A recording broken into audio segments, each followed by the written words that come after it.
My son cheated on his pregnant wife and got angry when I refused to abandon her. Then he married his mistress and expected me to accept her like family, but I chose to stay loyal to his ex-wife and be present in my granddaughter's life, even if it meant losing my son. As a 58-year-old woman, I primarily raised my two children independently after their father succumbed to cancer during their youth. My son, Michael, now 32, and daughter, Emily, 29, were only 12 and 9 when this occurred.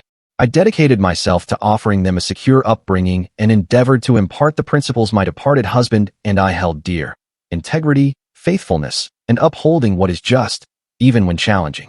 Approximately 8 years ago, I encountered James via a local organization. He possessed a gentle nature, patience, and recognized the paramount importance of my children in my life. We exchanged vows when Michael and Emily were in their early 20s. James never sought to usurp their father's role, but rather became a steadfast source of encouragement in our existence. The dilemma that led me to share my story began 5 years ago.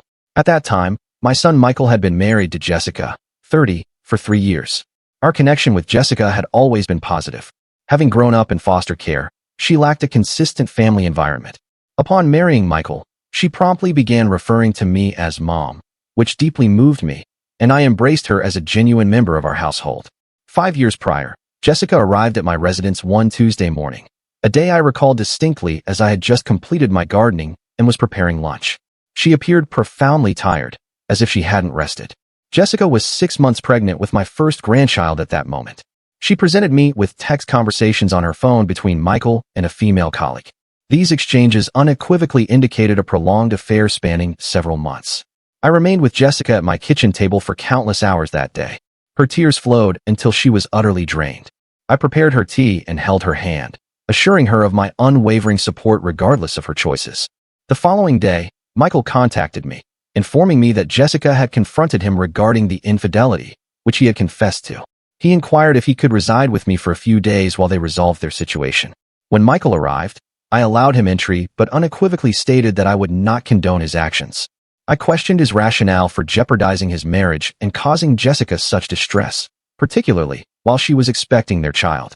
Michael adopted a defensive stance, claiming their relationship had been strained for some time, that Jessica's attention was solely on her pregnancy and nursing career, and that he felt overlooked. I expressed my profound disappointment in him, noting his father's steadfast loyalty throughout 2 decades of marriage, through both prosperous and challenging periods. Michael's voice escalated. He then asserted that I ought to side with him, as I was his mother, not Jessica's. I countered that my maternal role did not obligate me to endorse his evident misconduct. Emily visited later that evening. She drew me aside, conveying her agreement with Michael's culpability, but advising me to avoid overt favoritism to preserve familial harmony. While I comprehended her perspective, I found myself unable to remain impartial concerning an act that contradicted my core principles. Michael departed my home that night, seeking refuge with an acquaintance. In the subsequent months, my interactions with him were limited to the divorce proceedings. Jessica initiated divorce filings almost immediately. I repeatedly left messages for Michael, indicating my willingness to speak whenever he was prepared, but he consistently failed to reply. Jessica, however, maintained her regular visits. She would bring fresh flowers from the market or homemade cookies. She continued to address me as Mom and kept me informed about her pregnancy. Following the birth of baby Lily, Jessica brought her to visit at least weekly. I cherished the moments spent with them. Jessica never attempted to restrict my connection with my granddaughter, despite the ongoing tension with Michael. 2 years following the divorce, my longtime friend Nancy contacted me. Her son, Thomas, 33, had returned to the area after several years of working overseas. Nancy proposed that I facilitate an introduction between Thomas and Jessica. Nancy had encountered Jessica at various family events prior to the divorce and had always held her in high regard. Initially, I felt some reluctance, but Nancy persisted, emphasizing Thomas's good character and his desire to establish a stable life. I extended an invitation to Jessica and Thomas for dinner at my residence. Emily and her partner also attended, aiming to subtly disguise my matchmaking efforts. Thomas and Jessica conversed at length, long after the others had relocated to the living area. They exchanged contact information that evening, and Jessica messaged me the subsequent day to express her gratitude for the introduction. Thomas and Jessica courted for approximately a year before becoming engaged. Thomas exhibited remarkable affection towards Lily, who was then 3. He accompanied her to the park, read her tales, and consistently displayed patience when she sought his focus. When Thomas proposed to Jessica, Lily was also present, and he presented her with a delicate heart necklace as he offered Jessica the engagement ring. A few weeks following the engagement, Jessica visited my home. She inquired if I would escort her down the aisle at her upcoming wedding. She clarified that at her marriage to Michael, she had proceeded unescorted due to the absence of family. Now, she desired my presence by her side. I consented without hesitation, feeling privileged that she wished for me to undertake such a significant role in her ceremony. A couple of days later, Michael contacted me. This marked our first direct conversation in nearly 3 years. He occasionally sent birthday and Christmas greetings for Lily to my address, but otherwise, he had kept his distance. On the phone, he was incensed. He stated that Emily had informed him of my intention to walk Jessica down the aisle at her wedding. He accused me of disloyalty by maintaining a close bond with Jessica after their divorce. He contended that my continued interactions with her and Lily were already problematic, but participating in her marriage to another individual was an unacceptable boundary transgression.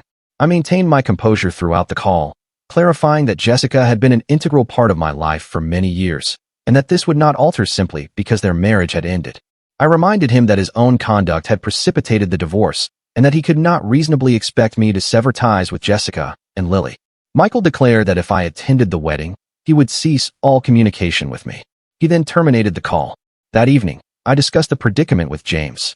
He expressed understanding for my desire to support Jessica, yet he also suggested that Michael might have a valid point regarding my involvement in the wedding being excessive.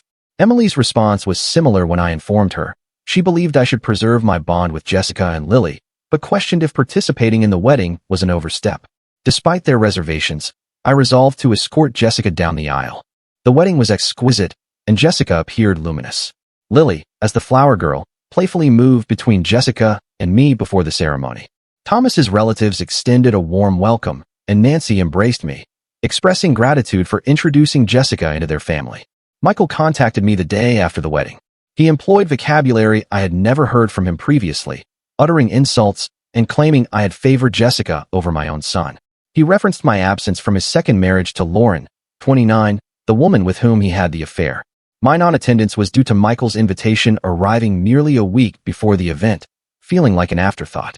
Furthermore, I had met Lauren once prior to the wedding, and she had made several disparaging remarks about Jessica, implying Michael had upgraded. James was present during this call and overheard Michael's entire tirade. Afterward, he conveyed that while he supported my choice to maintain a connection with Jessica and Lily, perhaps Michael had a point about me treating Jessica more like a daughter than I treated Lauren. Emily later called that day and unequivocally endorsed my decision to attend the wedding. I began to ponder if my choice had been sound. Indeed, Jessica had grown to be like a daughter to me over the years, and Lily was my grandchild. However, Michael was my son, my biological kin. Had I acted unjustly towards him? To be absolutely clear, if Jessica had been the one to commit infidelity against Michael, particularly while pregnant, I would have wholeheartedly supported my son. But that was not the circumstance. Michael ceased all communication with me because I declined to exclude Jessica from my life after he had betrayed her. He only initiated contact when he wished to announce his marriage to Lauren. I reluctantly consented to dine with Michael and Lauren approximately 6 months after their wedding. My hope was that Lauren might exhibit some regret for her role in the dissolution of Michael's initial marriage, or at least reveal commendable traits that would illuminate Michael's attraction to her. Instead, Lauren predominantly discussed her career and her intentions to redecorate their residence throughout the meal. She deliberately stated her disinterest in having children in the near future, a remark that struck me as insensitive given Lily's circumstances. At one juncture, Lauren asserted that she had performed a service for Michael by assisting him in escaping his marriage to Jessica before it deteriorated further. She claimed Michael was unprepared for fatherhood upon Lily's birth, and that I should be thankful to her for rescuing him from a life he did not desire. This was my breaking point. I informed Michael that I could not endorse his relationship with Lauren and would not be attending their wedding. He had made his choices, and I had made mine. I opted not to be involved in what I perceived as a perpetuation of his misguided decisions. Following that dinner, Michael and I communicated minimally. He visited Lily periodically, but from Jessica's account, these visits were infrequent and brief. Jessica never hindered his access to Lily, but she also did not actively facilitate their connection. My deceased husband held honesty and moral uprightness in the highest regard. He would have been profoundly disheartened by Michael's conduct. James comprehends my stance, and while he initially suggested Michael might have a valid point concerning the wedding, he has consistently supported my bond with Jessica and Lily. I occasionally contemplate where I erred with Michael. I endeavored to instill in him the same principles his father and I shared. I urged him to accept accountability for his deeds and to treat others with deference. Upon my remarriage, I ensured James felt integrated into our family while honoring the memory of my late husband. I never condoned Michael's misbehavior as a child or adolescent. Yet, somehow, he still evolved into someone capable of betraying his pregnant spouse and then expecting universal endorsement. Was my decision to attend Jessica's wedding incorrect? Update 1 first. I wish to express my gratitude to everyone who provided comments on my initial submission. Engaging with your viewpoints helped alleviate my sense of isolation regarding this predicament. Even the handful of individuals who labeled me an unfit mother prompted me to reflect on how Michael might have interpreted my actions, though I remain convinced I made appropriate decisions. Michael contacted me via email last week, requesting a conversation. I consented, but established certain parameters. I informed him that I would not tolerate shouting or insults, as had occurred during our previous discussion, and that I expected him to maintain decorum while I was speaking. He accepted these terms. Michael arrived at my residence yesterday afternoon. James was at his workplace, and Emily was in her bedroom. She has been residing with us while accumulating funds for a home with her fiancé. Upon Michael's arrival, he appeared fatigued, his hair disheveled, and his attire creased. We settled in the living room, engaging in a few minutes of uncomfortable small talk. I inquired about Lauren, and he simply nodded, stating she was well. Following a moment of quiet, Michael's eyes welled with tears, not a loud weeping, but a subdued form of crying that felt more poignant. I shifted to sit beside him on the sofa and encouraged him to speak freely. Michael offered an apology for his response to my presence at Jessica's wedding. He confessed his understanding of why I might feel embarrassed by him. He then disclosed that his marriage to Lauren was experiencing difficulties. He stated that Lauren was not the individual he had envisioned, and he now comprehended the fortunate circumstances he had shared with Jessica. According to Michael, Jessica managed their household, fulfilled her nursing duties, and still dedicated time to their connection. He admitted to having treated her dreadfully and failing to value what he possessed. Presently, he and Lauren engaged in perpetual arguments. He expressed his realization of having committed a grave error. What appeared to cause Michael the most distress was his bond with Lily. He recounted that during his most recent visit with her, she repeatedly addressed Thomas as Daddy. When Michael attempted to persuade her to use Dad instead, she erupted in a fit of rage, shouting that he was not her father. Michael completely collapsed emotionally as he recounted this segment. I posed a question to Michael that had been troubling me. Would he miss Jessica if Lauren performed all the duties Jessica once did for him? His silence provided all the insight I required. I proposed that perhaps he only valued Jessica for her contributions rather than her intrinsic worth as an individual. I recounted to Michael the nature of my relationship with his father. Our bond was not predicated on fulfilling mutual needs. It was founded on reciprocal affection, a love that endured even when one of us was susceptible or required assistance. Michael, conversely, abandoned Jessica during her most fragile state, pregnant and endeavoring to construct a future for their family. My words struck Michael profoundly. He then wept uncontrollably. He attempted to attribute some culpability to Lauren, asserting she had manipulated him. It was at this point that my patience wore thin. I instructed Michael to cease assigning blame to others for his errors. It was his choice to be unfaithful, his choice to abandon Jessica, and his choice to be an absent parent to Lily. He could not evade accountability and then question why no one supported him. I highlighted that he had gained no insight if he continued to disparage Lauren, just as he had previously claimed she was superior to Jessica. I reminded him that he had options throughout. He could have resisted Lauren's advances. He could have directly addressed any problems within his marriage to Jessica. Instead, he fabricated a delusion that Jessica was indifferent to him because her focus was on her studies and the baby. I conveyed to Michael that his actions not only disheartened me, but would have also profoundly disappointed his father, and I cautioned him that his suffering would persist unless he assumed complete responsibility for his conduct. Michael conveyed his awareness of my disappointment and his desire to rectify matters. He expressed feeling ensnared in his marriage to Lauren, believing it to be retribution for his treatment of Jessica and Lily. I outlined the steps I believed he needed to take to improve himself. Firstly, he ought to apologize to Jessica and strive to cultivate an amicable relationship with her for Lily's benefit. I cautioned him that Lily already perceived Thomas as her father, so he should not anticipate her immediately addressing him as Dad, but he needed to endeavor to be a consistent presence in her life. I also recommended he apologize to Emily, who had been caught in the midst of our familial discord. Regarding his marriage to Lauren, I advised him to either seek professional guidance or contemplate separation if he was genuinely unhappy. I pledged my support for whatever choice he made, though I clarified that my endorsement would not extend to Lauren unless she offered an apology to Jessica for her part in the dissolution of their marriage. Conclusively, I assured Michael that despite my disillusionment, my affection for him remained. I would consistently strive to direct him towards what is just. He would perpetually be my son, but this presented an opportunity for him to evolve into a more virtuous individual. I subscribed to the belief in fresh starts and expressed my hope that he would fully utilize this one. I told him I was proud that he had, at minimum, admitted his transgressions. Michael departed after our discussion. He embraced me before leaving, an action he hadn't performed in years. I am uncertain of future developments, but for the first time in a considerable period, I harbor optimism that our family may mend. Update 2. Greetings, everyone. I extend my appreciation for all the encouraging feedback on my prior submissions. A month has elapsed since my discussion with Michael, and I wish to convey some recent occurrences. Emily relocated from our residence last week. She and her fiancé secured an affordable dwelling, and while I am pleased for them, the house feels vacant without her presence. James and I are gradually adapting to having our home to ourselves once more. Regarding James, I finally addressed with him the extent to which I occasionally long for my departed husband. A comment on my initial post suggested I might be excessively clinging to my late husband's memory, which prompted me to realize I had never truly broached this topic with James. We engaged in an extensive conversation about it one evening following dinner. James's comprehension astonished me. He revealed that he, too, occasionally misses his first wife, who succumbed to a stroke before our acquaintance. He continues to carry a photograph of her in his wallet. I never found this bothersome, just as he never objected to the pictures of my late husband that I display throughout our home.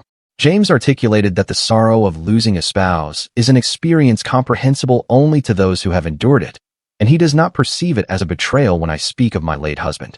Instead, he views it as a tribute to a significant chapter of my past and the father of my children.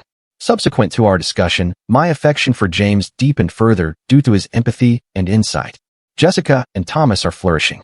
Jessica contacted me yesterday with exciting news. They are expecting a child. She is approximately 3 months along and radiating joy. Thomas has been diligently reading every parenting guide he can find, and Lily is thrilled at the prospect of becoming a big sister. Jessica inquired if I would serve as the godmother to their baby. I was overcome by the request and have not yet provided a definitive response.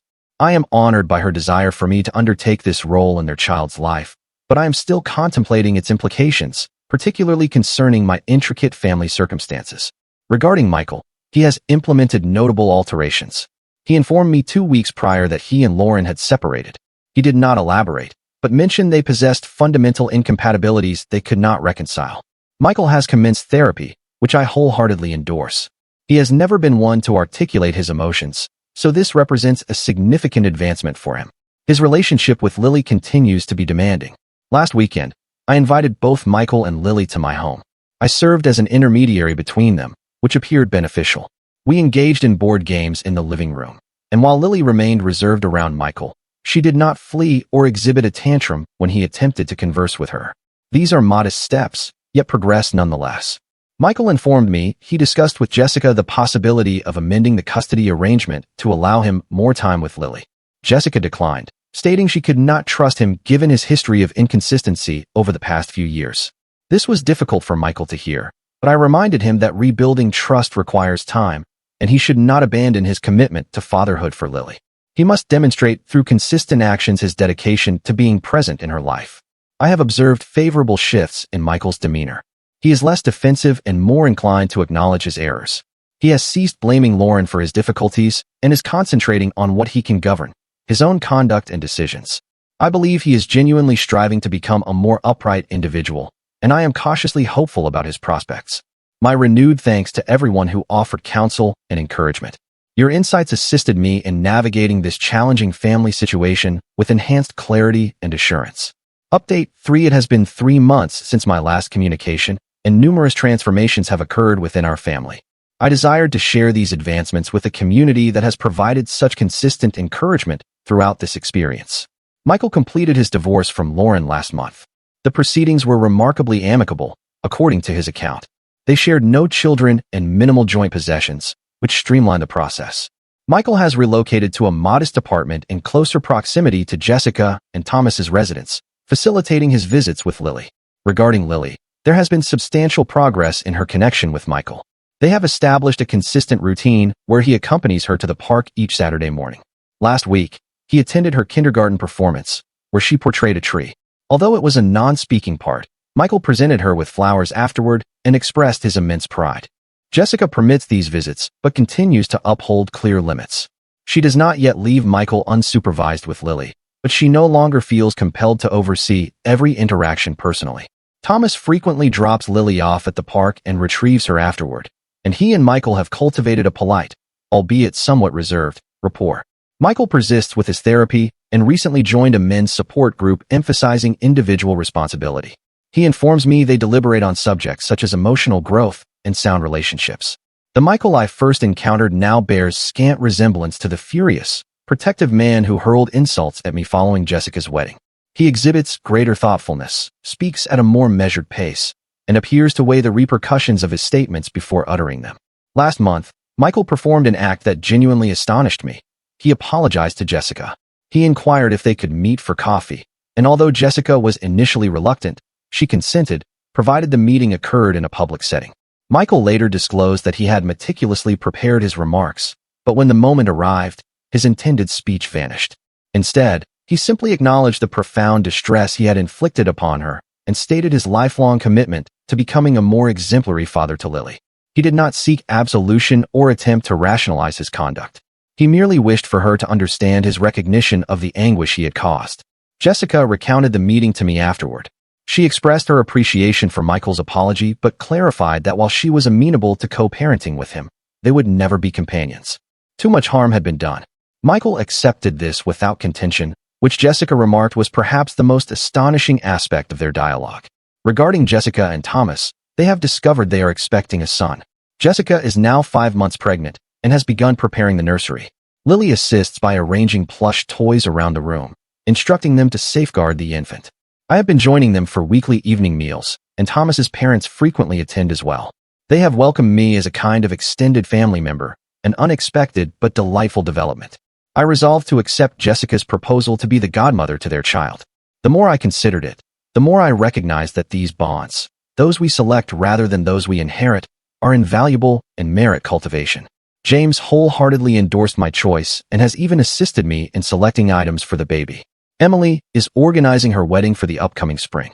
She inquired if Michael could be invited, and I informed her that the decision rested entirely with her.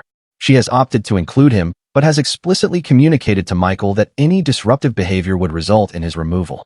Michael guaranteed his exemplary conduct and even volunteered to be seated at a separate table from Jessica and Thomas. Reflecting on the preceding 5 years, I could never have foreseen the progression of events. The familial structure I now possess diverges significantly from my earlier conceptions. Awkward instances still arise, and lingering emotional scars have not entirely mended. Michael and Jessica may never share more than a polite co-parenting dynamic. Lily might consistently feel a stronger bond with Thomas than with Michael, yet each of us is striving, in our individual capacities, to advance and forge something constructive from a challenging circumstance. I no longer ponder whether my attendance at Jessica's wedding or my continued relationship with her after the divorce were erroneous. Those choices, though distressing at the time, enabled me to be a presence in Jessica and Lily's lives during these formative years. They also, perhaps unforeseen, facilitated an environment for Michael to acknowledge his errors and commence a transformation. If there is one lesson I have gleaned from this entire ordeal, it is that family transcends mere biological ties. It involves consistently being present for those you cherish. It entails steadfastly upholding your principles, even when avoidance would be simpler. And at times, it encompasses forgiveness, not erasing or condoning past grievances, but discovering a means to progress despite them. I extend my gratitude to everyone for being a part of this journey with me. Your counsel and encouragement guided me through some profoundly difficult periods. I trust my narrative might assist others encountering comparable familial disputes in navigating their own trajectories. Story 2. Let us now proceed to the subsequent account. This narrative, my husband's sister relocated with us following a tumultuous separation, almost jeopardizing my marriage.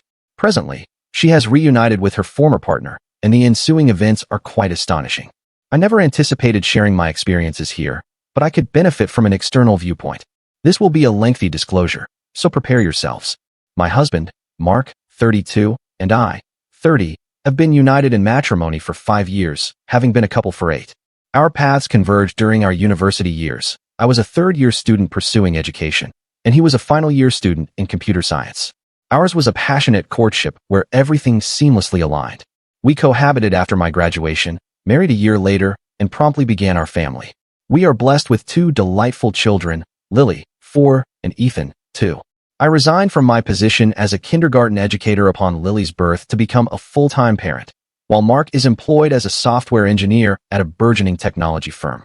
It has, at times, presented difficulties, particularly financially, yet we have consistently managed. Mark originates from a tightly knit family. He has a younger sister, Amy, 28, whom he has always felt a strong urge to protect. I was aware of this dynamic entering our marriage, but I never fully grasped the extent of its potential influence on our lives. Amy had been in a relationship with her boyfriend, Tom, 29, since college. They appeared to be an ideal pair, perpetually completing each other's thoughts, orchestrating elaborate surprises, and so forth. They became engaged last year, and we were all overjoyed. Amy requested that I serve as her maid of honor, and we dedicated months to meticulously planning her dream wedding. Then, approximately 6 months ago, everything disintegrated. Amy uncovered that Tom had been unfaithful to her with multiple women over the preceding 2 years of their relationship. The revelation occurred in the most distressing manner possible. She discovered messages on his phone while he was showering. She confronted him, and he made no attempt to deny it. He simply packed a bag and departed. Amy was shattered. She found it unbearable to remain in the apartment she shared with Tom, surrounded by memories and unfinished wedding preparations. It was then that Mark, in his role as the protective elder brother, immediately extended an offer of our guest room to Amy. And this is where the complications commenced. He did so without prior consultation with me. Initially, I harbored empathy for Amy's predicament. Indeed, who wouldn't? Discovering your fiancé of 7 years had been unfaithful must be profoundly distressing. I consented to her temporary residence with us, envisioning a brief stay, perhaps a month or 2 at most. However, as weeks transitioned into months, my exasperation steadily mounted. Amy appeared to have no intentions of relocating or securing her own dwelling. Her profession as a graphic designer allowed her to work remotely, meaning she was perpetually present in the house. Initially, I welcomed the additional assistance with the children. Amy would engage with Lily while I settled Ethan for his nap, or she would supervise them for an hour, affording me the rare indulgence of solitary grocery shopping, a true luxury for a mother of 2 young children. Nevertheless, I soon recognized that Amy's presence was generating more complications than solutions. She possessed a tendency to scatter her possessions throughout the home. I would discover her unwashed coffee cups in the sink, her laundered clothes draped over the living room sofa, and her professional materials dispersed across the dining table. I found myself incessantly tidying up after her, in addition to attending to my own children and domestic duties. Furthermore, Amy's emotional condition was impacting our family's equilibrium. She would frequently erupt into tears during evening meals, recounting her relationship with Tom and his betrayal. While I sympathized with her suffering, it became progressively challenging to shield my children from her emotional displays. Lily began inquiring why Amy was perpetually sorrowful, and I was at a loss as to how to elucidate the intricacies of adult relationships to a 4-year-old. I attempted to discuss the matter with Mark on several occasions, but he consistently dismissed my apprehensions. He would utter phrases such as, "Amy is enduring a difficult period. We must support her." Or, "It's only for a brief duration. She will relocate shortly." Yet, as the months elapsed, there was no indication of Amy making any endeavor to find her own accommodation. The critical moment arrived during Lily's 4th birthday celebration. We had arranged a modest gathering with only immediate family and a few close acquaintances. Amy volunteered to bake the birthday cake, which I considered a thoughtful gesture.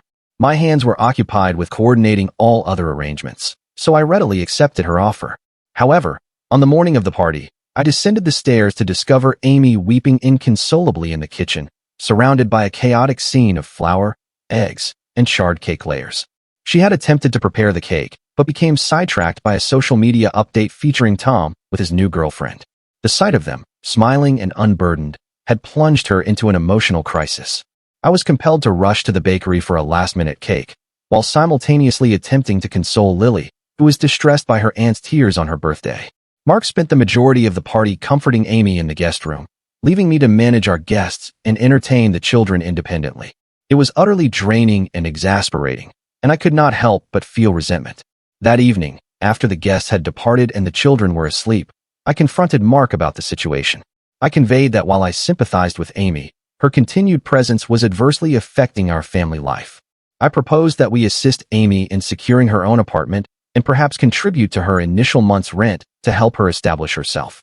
To my astonishment, Mark became defensive, accusing me of being self-centered and unsupportive.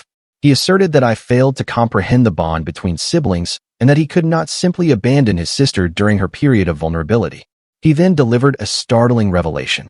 He had promised Amy she could remain with us for as long as she required, potentially up to a year. I was incensed that Mark had made such a significant determination without consulting me. I informed him that it was unjust to make unilateral decisions that impacted our entire family. I highlighted that I was the one contending with the daily ramifications of Amy's presence, from the additional household chores to the emotional strain on our children. Mark's rejoinder was to suggest that if I found Amy's presence unmanageable, perhaps I should be the one to depart for a while. He proposed that I take the children and reside with my parents until I could overcome my difficulties with Amy. I was dumbfounded by his proposition. It felt as though he was prioritizing his sister over his spouse and offspring. I recognized that this transcended merely Amy. It concerned a fundamental deficit of respect and consideration within our marriage.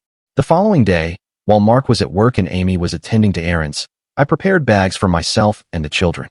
I left a message for Mark, clarifying that I was accepting his proposition and would be staying with my parents for a period.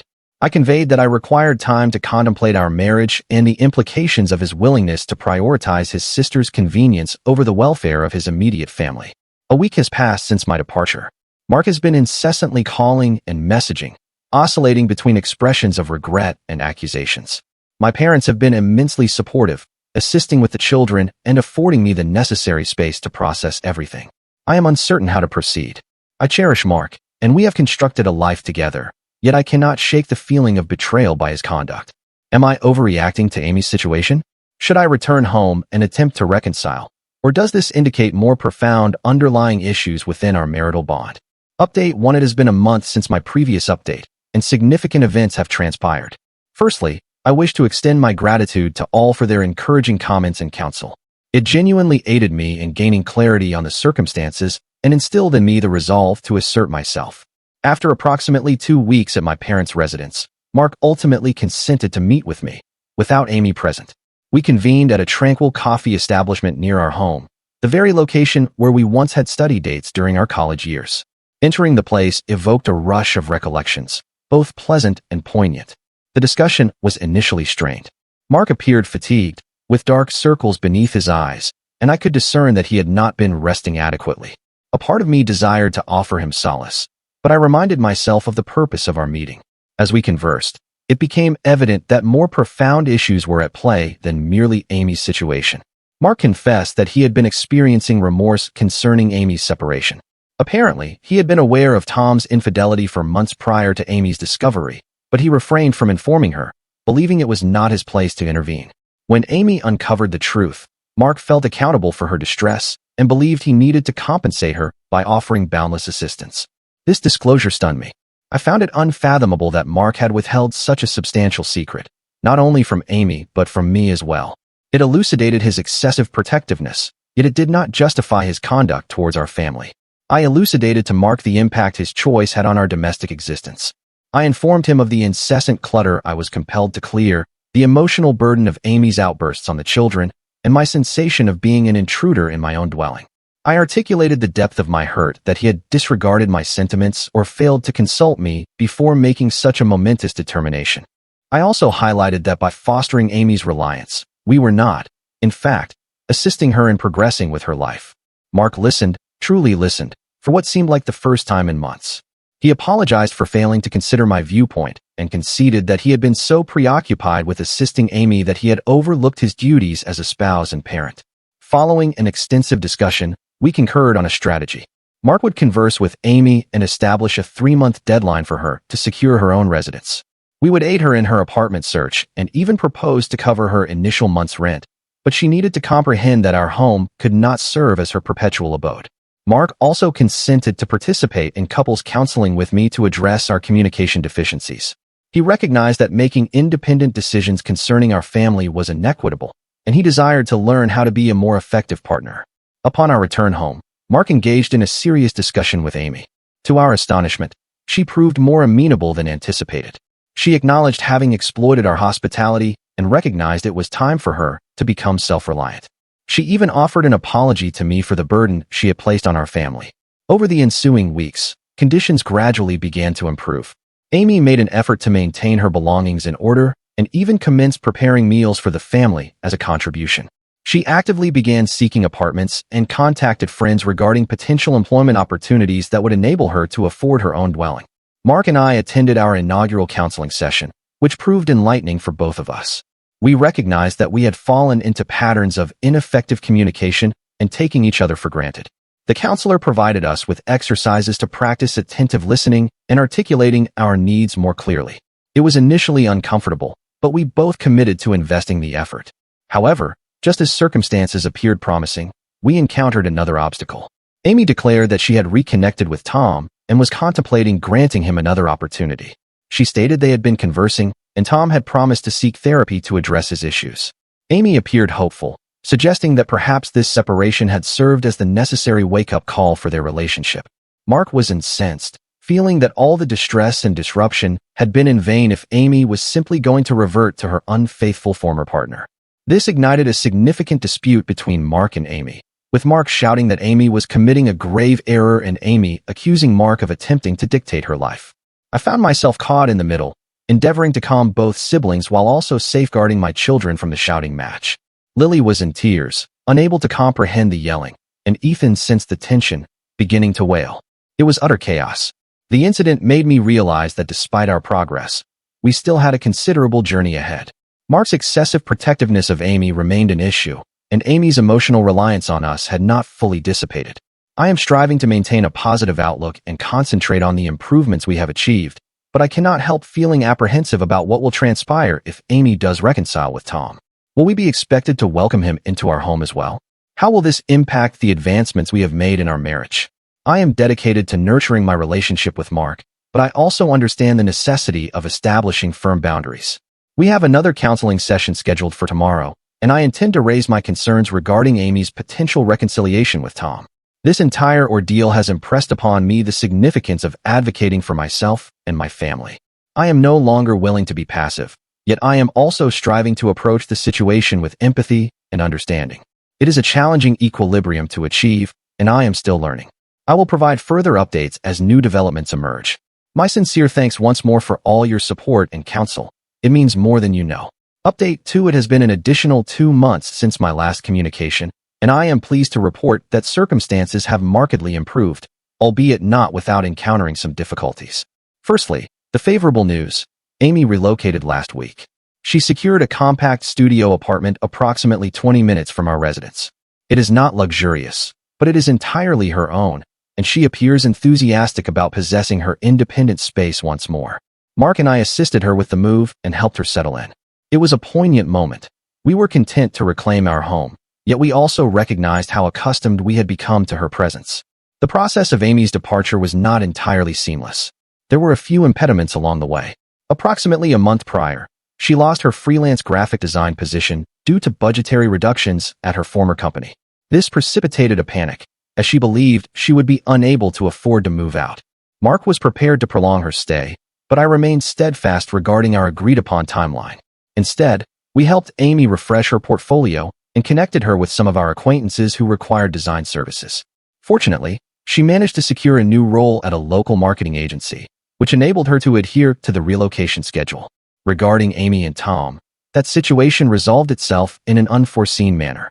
Amy did meet with Tom to discuss matters, but rather than reconciling, she achieved the sense of resolution she required. She recognized that she merited more than someone who had so completely violated her trust. It was a moment of collective pride when she asserted herself and informed Tom that she was progressing with her life. Mark and I have persisted with our couples counseling, and it has proven immensely beneficial.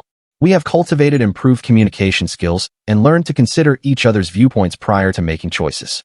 Mark has made a deliberate effort to consult me on familial affairs, and I have improved at articulating my requirements more explicitly, rather than suppressing them until I reach a point of exasperation. A particularly insightful moment occurred when our counselor guided us through a role reversal exercise. Mark was tasked with envisioning himself in my position, imagining his feelings if my brother had unexpectedly moved in and disrupted our domestic harmony. It was as though a realization dawned upon him, and he finally comprehended the depth of my frustration. Nevertheless, we recently encountered a new obstacle. Mark's parents became aware of the entire situation regarding Amy's relocation, and they were displeased. They contacted us and reprimanded Mark for neglecting his sister. They even implied that I had coerced Mark into compelling Amy to leave. It was a strained telephone conversation, and I observed Mark grappling between upholding our decision and his reluctance to displease his parents. Ultimately, Mark astonished me. He calmly elucidated to his parents that the decision for Amy to move out was a mutual one and that it was in everyone's best interests. He conveyed that while we cherish Amy, we needed to prioritize our immediate family unit, and that Amy required the opportunity to become self-sufficient. His parents were not delighted, but they appeared to accept his rationale. This event demonstrated the considerable growth Mark has exhibited over the past few months. The former Mark might have yielded to his parents' influence, but this time, he remained resolute in our shared determination. Regarding myself, I have begun contemplating my own future now that I am no longer perpetually managing Amy's presence in our household. I am considering enrolling in online courses to enhance my proficiencies with the intention of potentially re-entering the workforce part-time once Ethan commences preschool next year. Mark has been supportive of this concept, even proposing to modify his work schedule to assist with childcare if necessary. While circumstances are not flawless, I sense we are on a favorable trajectory. Our home now feels tranquil once more, and there is a revitalized sense of collaboration within our marriage. We are both dedicated to continuing our counseling and nurturing our relationship. I am cautiously sanguine about what lies ahead. This experience, arduous as it was, has ultimately fortified our family. We have acquired invaluable insights concerning boundaries, communication, and the paramount importance of prioritizing our marital bond and children. I extend my gratitude to all for your unwavering support throughout this journey. Your counsel and encouragement have been truly indispensable. Update 3: It has been 6 months since my previous update, and I am pleased to convey that our family's life has established a new, positive cadence. Amy is flourishing in her autonomy. She is excelling in her new employment, and has even commenced a new romantic relationship with a considerate, dependable individual she encountered through a professional endeavor. She visits for dinner once weekly, and it is pleasant to share a connection with her that is unburdened by animosity or compulsion. Mark and I have sustained our counseling, though we have now reduced it to monthly consultations.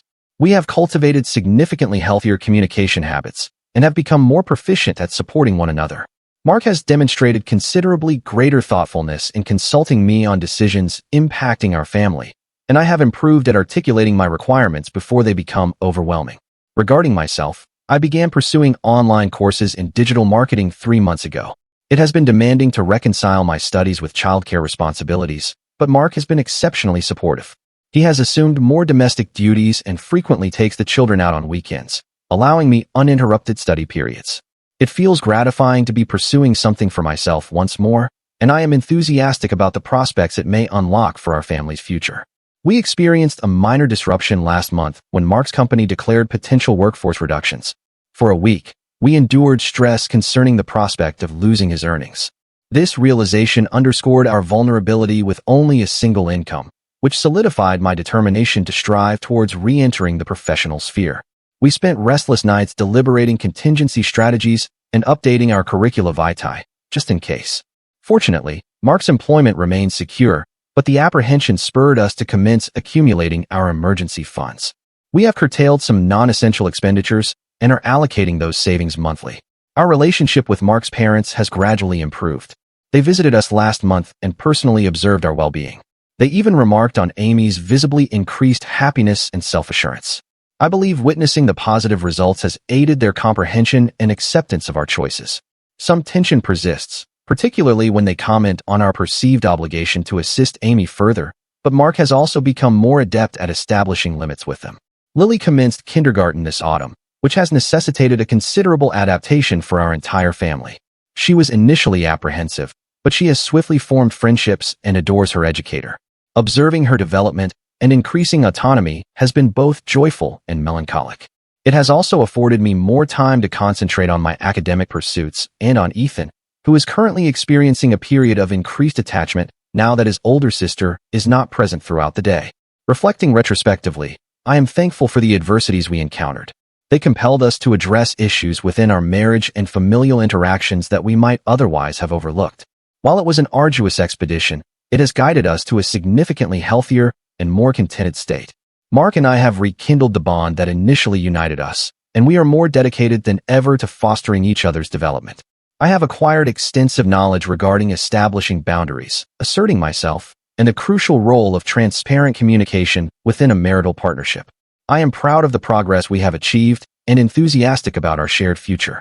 Challenges undoubtedly persist. Raising children, balancing professional endeavors, and navigating family relationships are never simple, but I feel we now possess the means to confront them collaboratively. I extend my gratitude to all for your unwavering support throughout this journey. Your counsel and encouragement genuinely made a difference. To anyone experiencing comparable difficulties, persevere. It is not effortless, but with diligent effort and candid dialogue, it is indeed possible to emerge more resilient on the other side.